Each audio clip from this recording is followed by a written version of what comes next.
Hi, my name is Michael Coleman with the SoundWorks Collection podcast. In this episode, we are talking with Duncan Thum, the composer for Chef's Table Legend. Duncan and I first met in and around about 2016 when we were discussing his work on, at that time, this episode about Francis Mallmann and also Grant Achatz. Duncan, it's great to see you again. Congratulations. Likewise, Michael. Thanks for having me on. It's been a journey. I've been enamored by the Chef's Table series since day one. I've been a huge fan of what the whole team has done. Top to bottom, it's a perfect show in my mind. And in a way, it really established a type of storytelling that had not been presented this way, I think, when we think of chefs and the art form of it. We're just reflecting on your journey with Chef's Table, because you've had a pretty incredible relationship with the team for many seasons. How would you describe your journey with Chef's Table? In some ways, as a composer, I feel that a lot of my work is cut out for me because of what you mentioned. I mean, it's an incredible collaborative experience with producers, directors, editors, story producers, cinematography. I mean, there's just a whole line of amazingly talented people who I can call my dear friends now, who work on these episodes before I even see the first rough cut, and it's just a blast of inspiration just to look at the footage for the first time and see, oh my gosh, like look at this countryside. I'm thinking of the José Andrés episode with they got this amazing shot of José walking outside in the early morning, and it's covered with fog, and he's walking into a cave to explore blue cheese. And you just look at this and you feel like you're traveling. You kind of feel like you're on the scene. Walking in behind him, and it just gets the ideas flowing right away. There's no wasted time there, because there's always something to kind of dig into. That's awesome. So when you find out about Chef's Table Legends, we're talking about Jamie Oliver, José Andrés, Thomas Keller, and Alice Waters, legends among their own, and their contributions are just incredible. What was your understanding when they told you about Chef's Table Legends, that it was something that everyone was excited about tackling? Yeah, it's an interesting one, because here's a show that has been running many seasons that is, celebrating these incredible achievements of artists. How could you do more of a celebration than than you've already been doing?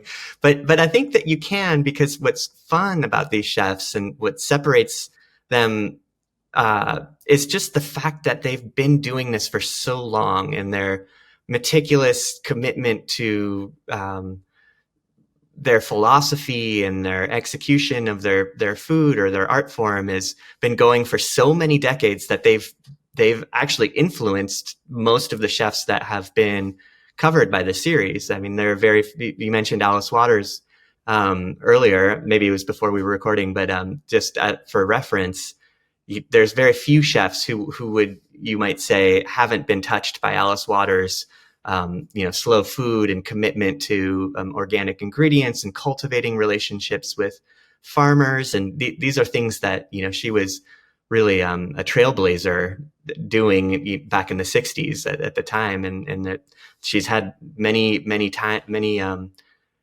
apprentice chefs who have then gone and, been featured on Chef's Table. Or Thomas Keller. I mean, for example, Grant Achatz famously is a Thomas Keller apprentice. So it's fun to see, there's a whole sort of nurturing aspect of the careers of these chefs beyond just their achievements as an artist or a cook.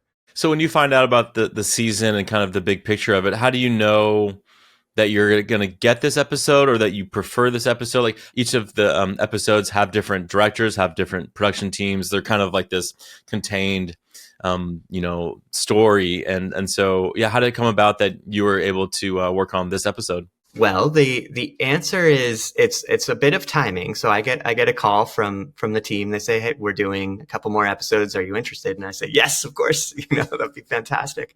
And it turned out in this that my timing lined up perfectly with Clay Jeter, who's my dear friend and has directed many episodes of the show. And he directed both Thomas Keller and José Andrés. And it happened to be that I was in perfectly lined up with those episodes. So it was an easy match, and off we went. What did you know about Jose? Because I think there's many facets of him as a human being, as a chef. Obviously, with World Central Kitchen, that in of itself would be one thing that you could dedicate your life to. So, yeah, well, what was your exposure to him and his story, and how did it evolve as you started to get into this episode?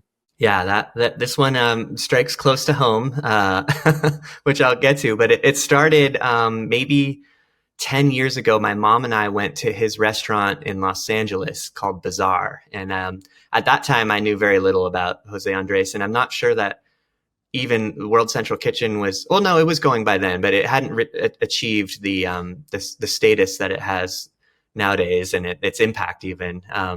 But I was just like, wow, what is this fantastically weird theatrical food, steaming cocktails and, all sorts of fun, playful stuff. And it really stuck with me. I remember eating it and being like, what a journey that was. And learning about El Bulli and his work with Ferran Adrià and all that it makes sense that he would have cultivated this sort of avant-garde, very Spanish, kind of just pushing the boundaries and subverting expectations and all this. So when I found out that Clay was directing that episode, it was an exciting moment, because it's one of the ones where I was like, I've actually eaten this food before.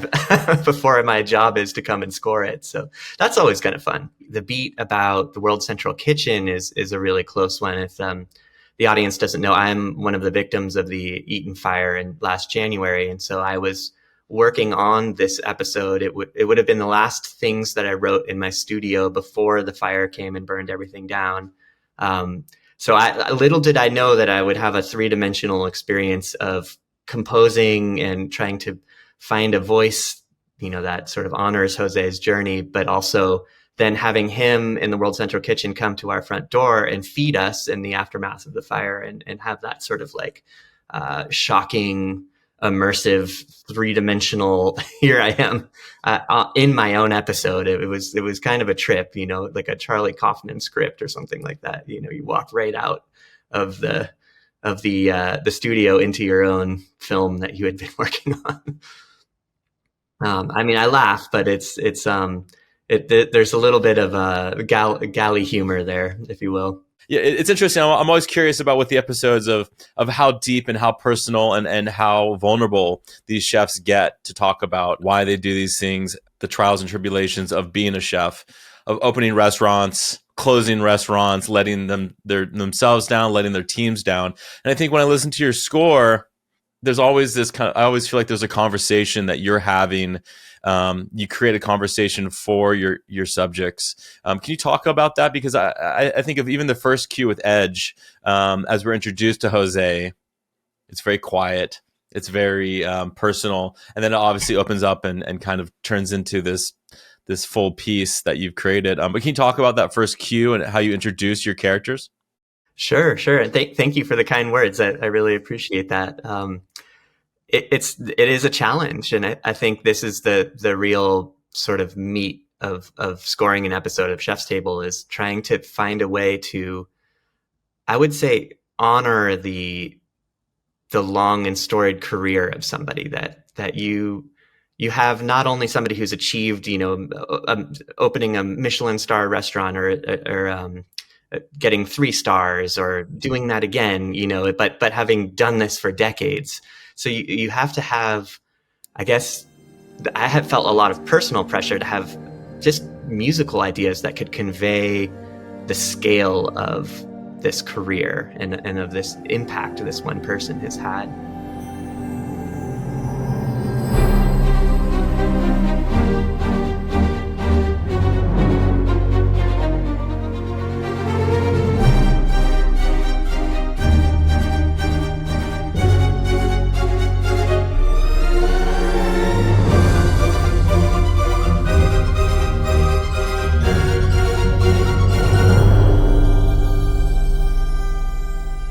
For me, that was and David, my co-composer on Jose Andres' episode, and with Steve Gurnis on Thomas Keller's episode.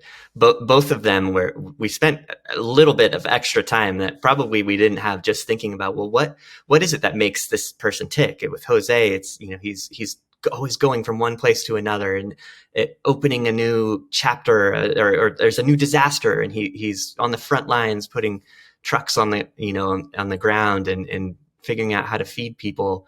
There's this feeling of you can't pin him down, a wiliness to him, where he's just, the scale of his work is so global, and he needs to be so many places. He's a jet setter. So I wanted this feeling that the music wouldn't be predictable in a way that you would think, if it's going to go here, I want to make sure it just goes a little bit off to the side, so you're on your toes. It's almost like a Hitchcock in a way, it was fun to kind of, he's in this scene, he's talking about the magnitude of his philosophy and, kind of pushing yourself and getting into that place of discomfort and having to use your senses and your intuition to adapt to your situation wherever you find yourself in life. And I wanted the music to kind of grow with that. So we started with, it was a cello quartet, and, it's playing some sort of kind of timeless, if you will, harmony, something kind of out of a classical tradition. It sounds, almost like a romantic in a way.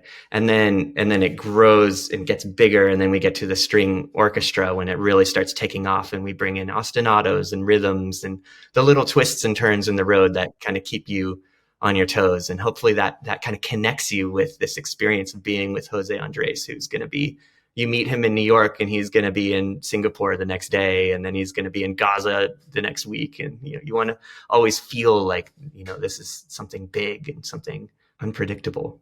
The cues that we have, going through each one and looking at the titles, it's interesting because it's making me remember, watching the episode and seeing it in context of the visuals and the story, and seeing it with Jose, in the various settings, it has one experience. And then when I listen to the cues by themselves, it's like I'm reliving a completely similar but different type of experience. I especially hear that with this other cue with Master Your Fire, because the intimacy that it has, it starts off with, once again, the solo guitar with the string arrangement, and then it opens up, like you're talking about, with this cello quartet.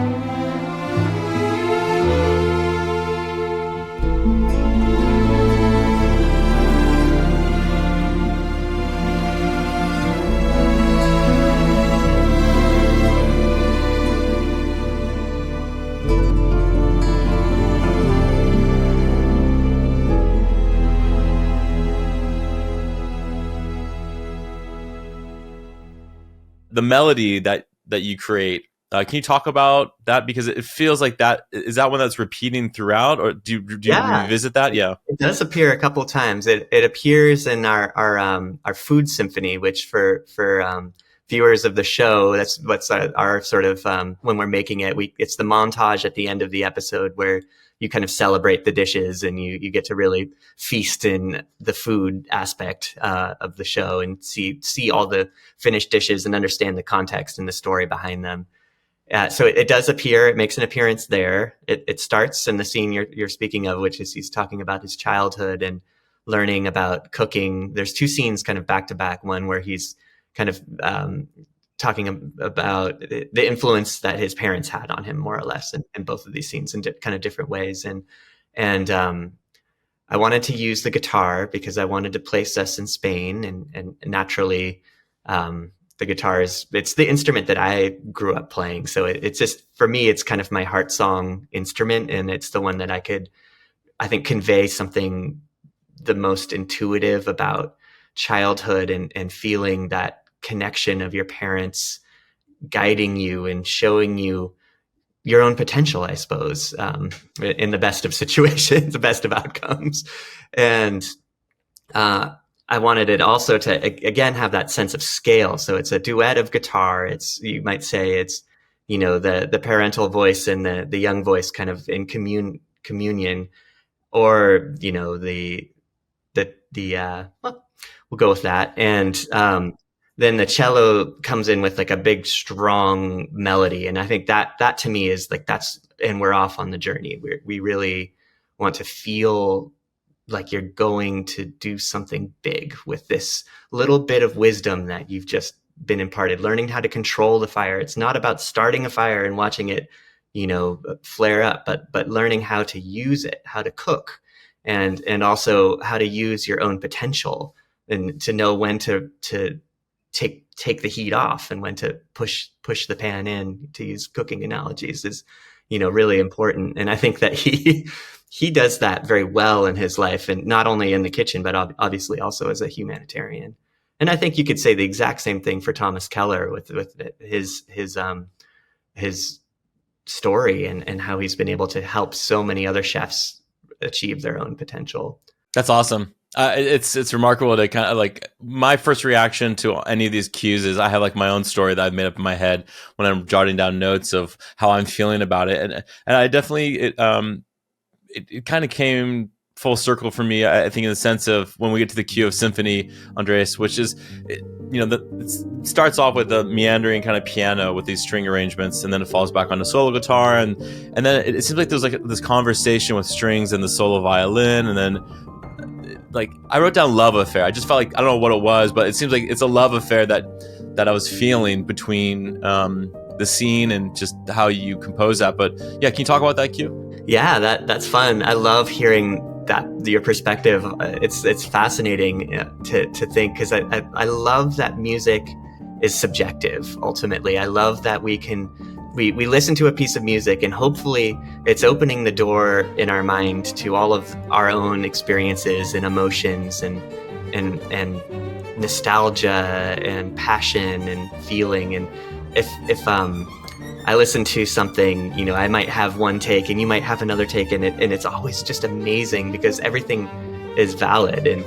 And I was trying to do what I think what I was trying to do was to catch a little bit of that, and so that makes me happy to hear that. Maybe I got close, but yeah, it's a passion. It's the passion of the food. It's the passion of eating and of cooking, and there should be a dance there. It's a little bit of a mystery. We don't know where we're gonna go and where we're gonna land. So I wanted there to be this unraveling of different sections within the piece.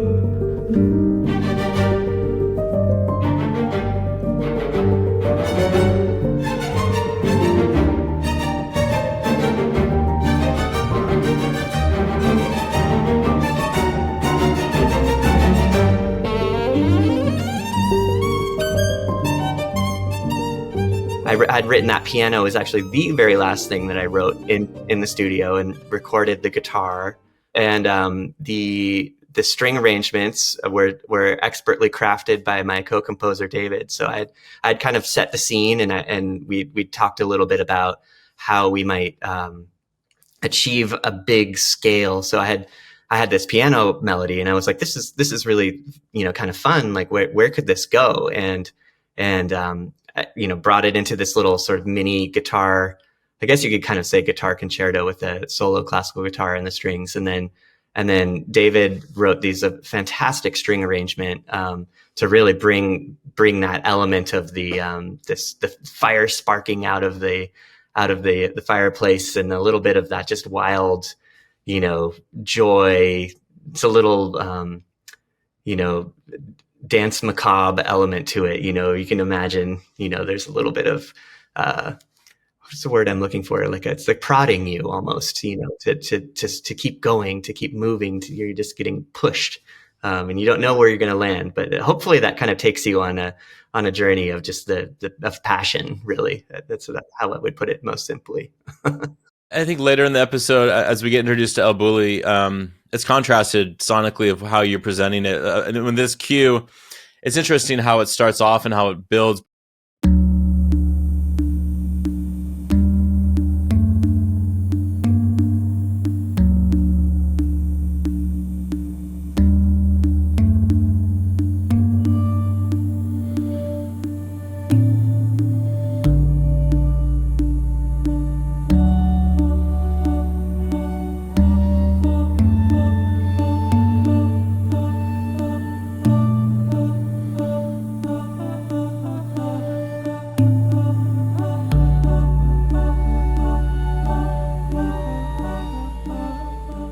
what is the instrumentation? Is it synth? Is it voice? Like, what are you doing to create that opening texture? Yeah, that's cool. It's fun to think about that one too, because that one it is a synth. It starts from a synth. It's a modular synth sound, but not in a traditional sense. I actually just had programmed the synth to make a bunch of really wild, it's kind of sound effects things. I wasn't even attempting to make music really. It just was like, let's see what comes out of this little Pandora's box of musical ideas that a modular is. And I heard a sound in one of the little bleeps and bloops that was coming out of it that I just really loved. And I want more of this. So I just let it run for 30 minutes and took this whole 30-minute audio file and just kind of excavated my favorite little pieces. And they're just little kind of soft sound, but it kind of comes on strong. It sounds like I just hadn't heard anything quite like it. It's its own little thing. And so I just found about 7 or 8 of these little pieces, and I chopped them up and I tuned them to the keys of the piano. And then I made a little contact instrument out of these sounds. So you could play it, then you're playing it like a synth, and you can compose and write melody and harmony as you normally would on a piano. But the sound source itself was this little funny artifact that I had found in this pile of rubble, basically. So that was my way of, in the scene, they're talking about how José Andrés learned how to do molecular gastronomy from Ferran Adriàs, who's one of the most innovative chefs who's ever lived. And I think José does a really good job of capturing that sense of theatricality and mystery. And, I'm eating something that tastes like an olive, but it's not an olive. What is it? It's a liquid, but how does a liquid stay in a little ball? There's all of these little strange, things that are playing with texture and contrasts. And I wanted to find a musical voice that had that thing that was familiar, so the chords played from a piano, but I wanted the source of the chords to be very unusual, kind of my own little version of musical molecular gastronomy, I guess you might say. What about the voices? How did you craft those? That is my wife's cousin, who is a fantastic singer named Catherine Brookman. She's great artist, composer in her own right, and producer. I mean, she can do everything. And I just had always wanted to work with her. And Ashley and I were very busy during the fire recovery, and this song had been composed. And I said, Catherine, do you want to come? Do you want to take a crack on this? And what would you do if you were going to add a layer to this? And that we talked about kind of what was happening in the scene and what the shape and the arc of the music might be there. And she just went off and did her thing, and this beautiful music came back, and all I had to do was lay it in. And it's one of these moments where you just have to say, like, collaboration is the coolest thing, because you never know what is going to happen. And you have a Venn diagram of overlapping sensibilities with somebody that you're working with, but there's always this element of surprise that happens. And I don't know if I would have made those exact choices. And I love the choices that she made. And it creates something that's, hopefully greater than the sum of its parts, that all the creative minds and people's experiences as artists will kind of culminate into something new and surprising. And I think that she did a fantastic job. Huge fan of Catherine. It's very effective. I mean, it's not a simple thing to kind of arrive at the right tone and textures that fits within the like your music is sitting under dialogue. I mean, in the mix, sometimes it takes front and center. It's predominant. It's just music. It's just a music moment, which is great. Can you talk about that? Like, when you are going through the episode, what is your spotting process? How do you work with Clay? How do you work with the rest of the team? How do you determine those opportunities? All right, now it's going to be a music forward moment or not? Yeah, it's a great question. And it's interesting with Chef's Table because there is very little in the way of sound design or other kind of sonic contextual clues. And I think this also applies to the fact that we're watching a show about food and we can't eat it. We cannot taste it. We don't have this very visceral thing when you eat food and, your mouth just is firing, synapses in your brain. So how do we take these moments and make them feel like something. And I think there's this cool connection with music and food where music can do that to your ears in the same way that food can do it to your mouth, but through a different kind of pathway. But it's very similar in that they're both, I think, linked to nostalgia in our experience, that we taste something that we may have eaten growing up, a famous story of somebody eating a perfect summer peach in Italy or something, and just going, I didn't know that a peach could do this. And you have this deep connection with this moment.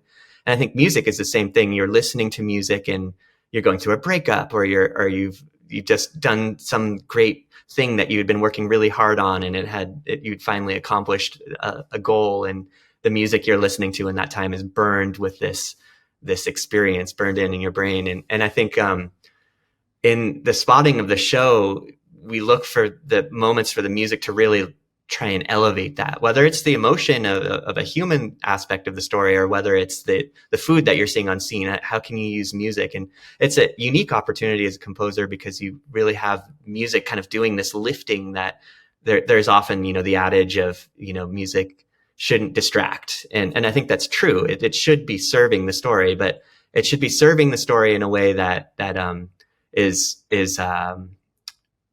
what's the word I'm looking for?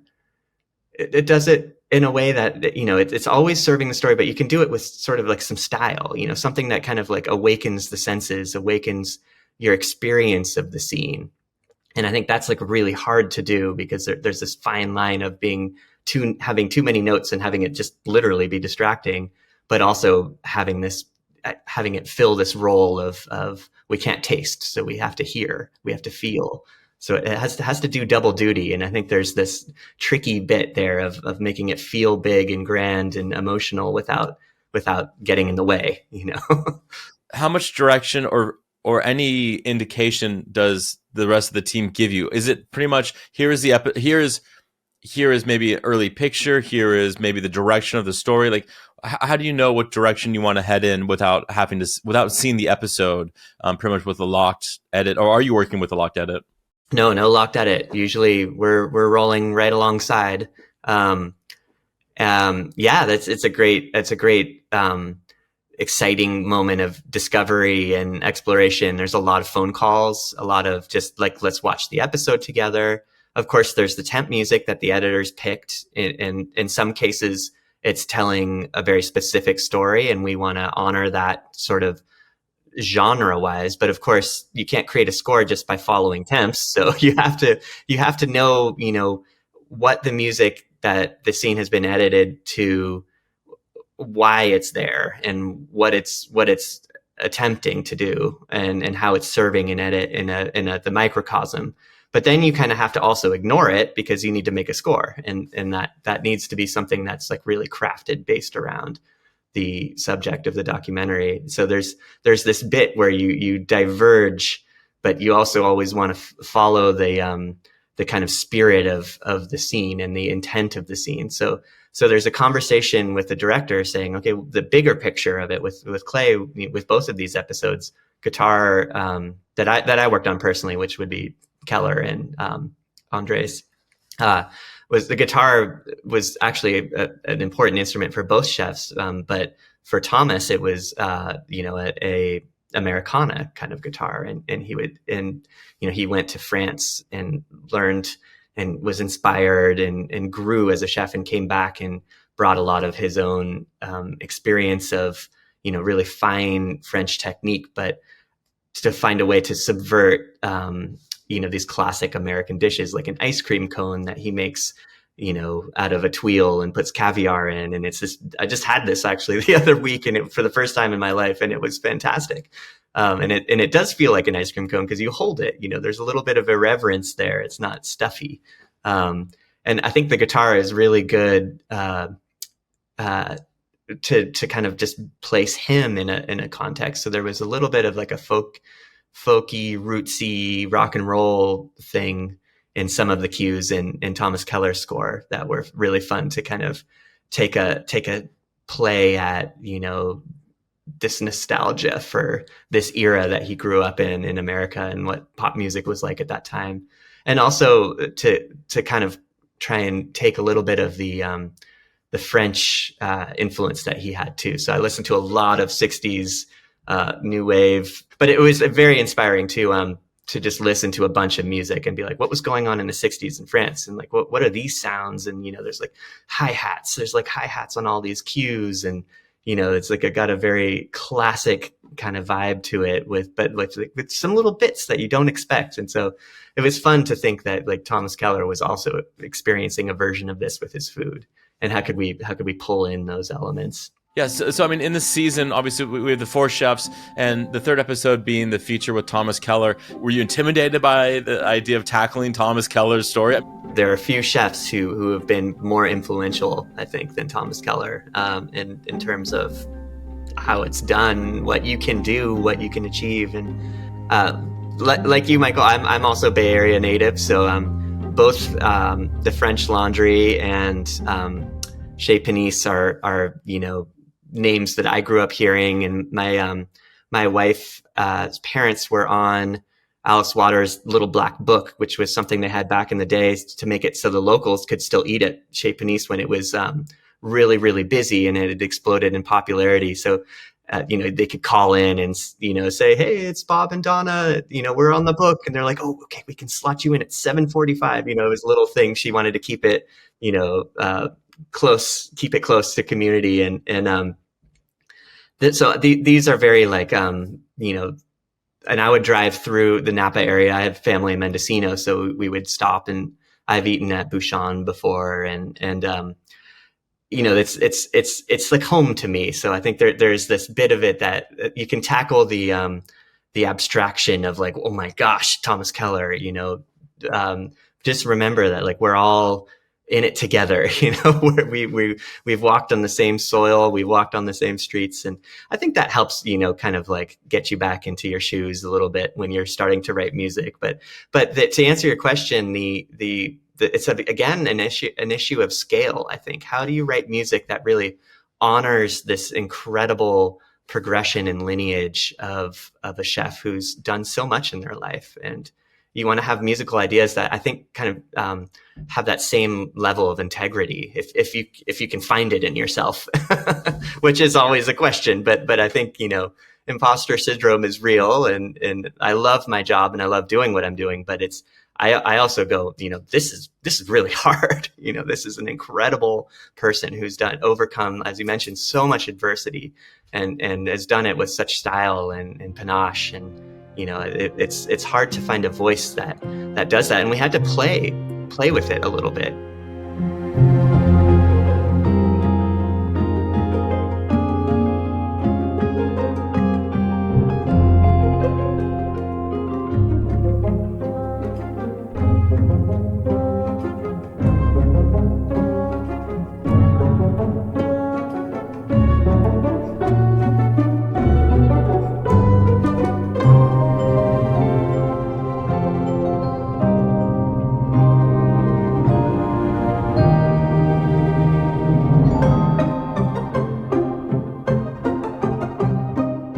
But I think one thing that really struck me in talking about the music for Thomas's episode with the director Clay Jeter is Thomas in this stage in his career has really dedicated himself to nurturing the careers of other chefs and to be a mentor and a guide. And I love that little bit of sort of humanity that is there, that he's wants to help. He wants to pay it back into the universe that he, has paid him so well, I guess, through his work and through all of his success and achievement. And I think that shows a humility that I think is really important. And that's what I wanted to really zero in on in the score is this feeling of, just humanity and care and empathy that he has.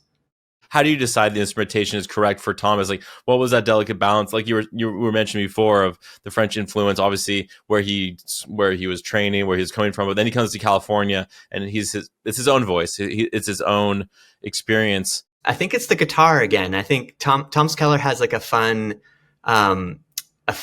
sort of history. He was really inspired by his mentor was a French chef named Paul Bocuse, and he was like a cool guy. He had you know, all the, you know, from the exterior, this like really cool looking life, cool car and leather jacket. And I think, you know, that was very inspirational to Thomas Keller. And when he comes back to California, he has all this technique and he has all of this, you know, the class of learning how to, you know, cook French cuisine and all of these skills that he had achieved. So I think there's one bit of it there that the piano and the strings and the, like a more traditional orchestration, I think really evoke the refined nature of his food. But I still had the guitar in there, and that, I guess that just happened to be it worked for both of these episodes in a way, in different ways. One being a nylon in Spain, and then one being the electric guitar, of course, in California. And I wanted to kind of get that little bit of like,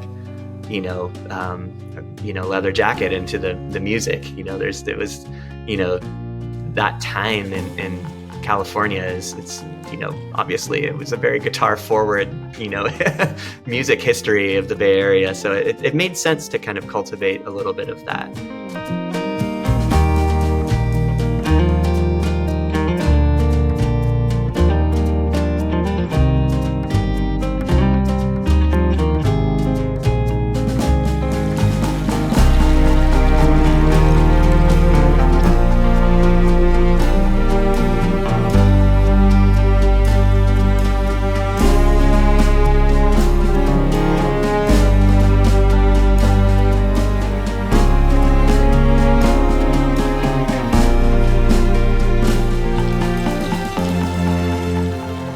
The food symphony in this episode has a little bit of a folky quality to it that's blended with the orchestration.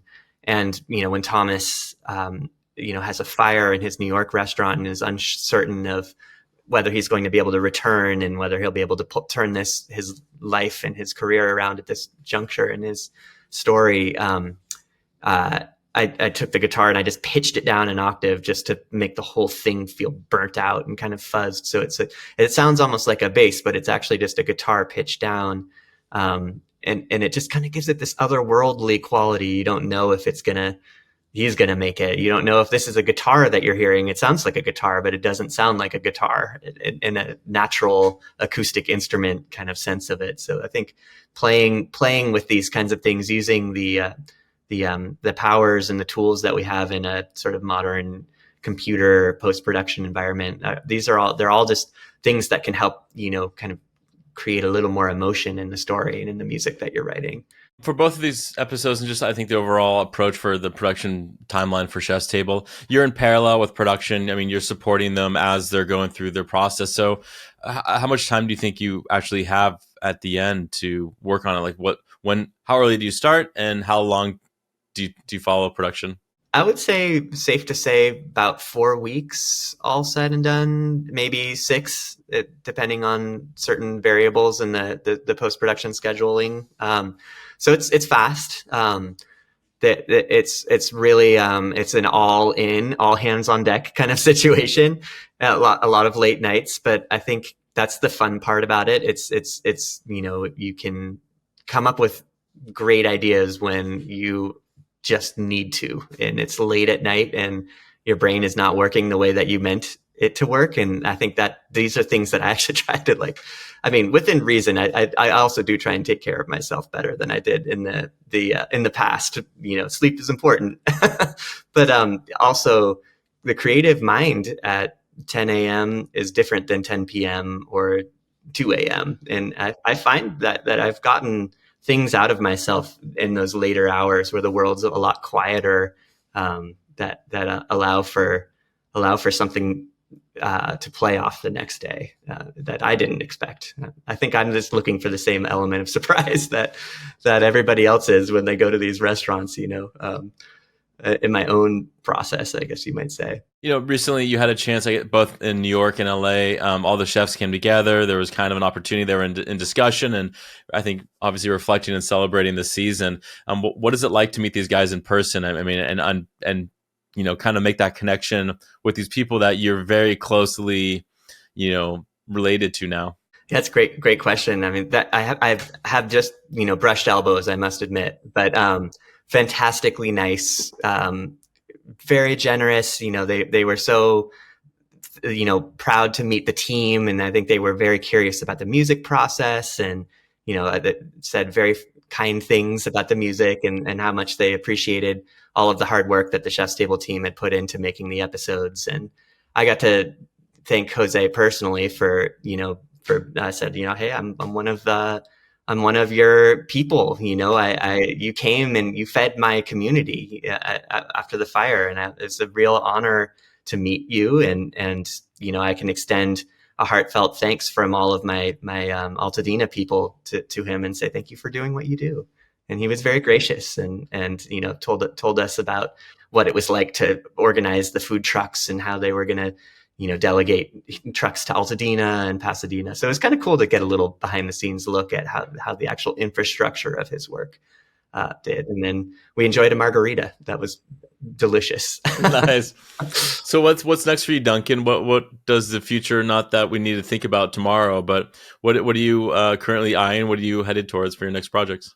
Yeah. Well, I have a documentary that I'm slated to start working on soon about the native origins of the game lacrosse, and it's a fantastic story about the whole.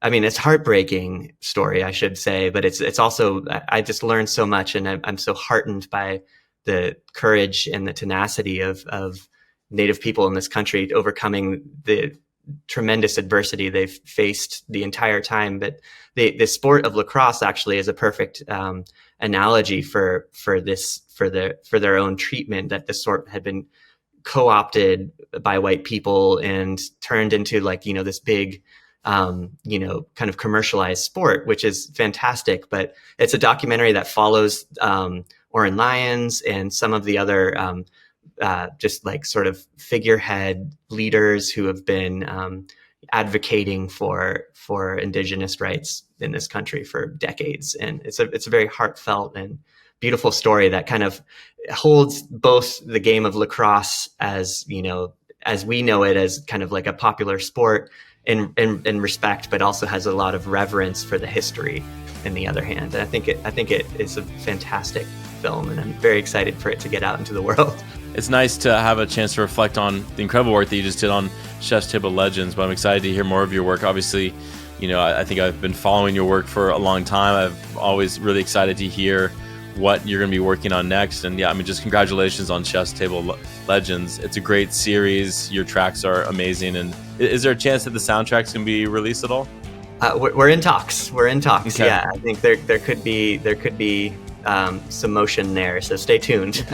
And Michael, thank you so much for the kind words and for having me on today. It's been a pleasure to know you. I mean, now 10 years. So I'm thrilled to be here, and thank you again.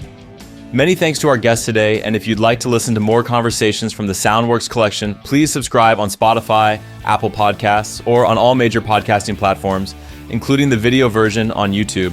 You can also find exclusive daily video clips on our Instagram and TikTok pages, and connect with other creatives around the world through our email industry mailing list at soundworkscollection.com. If you have a story or project that you want to propose for the show, please send us an email at info@soundworkscollection.com. And thanks again for listening.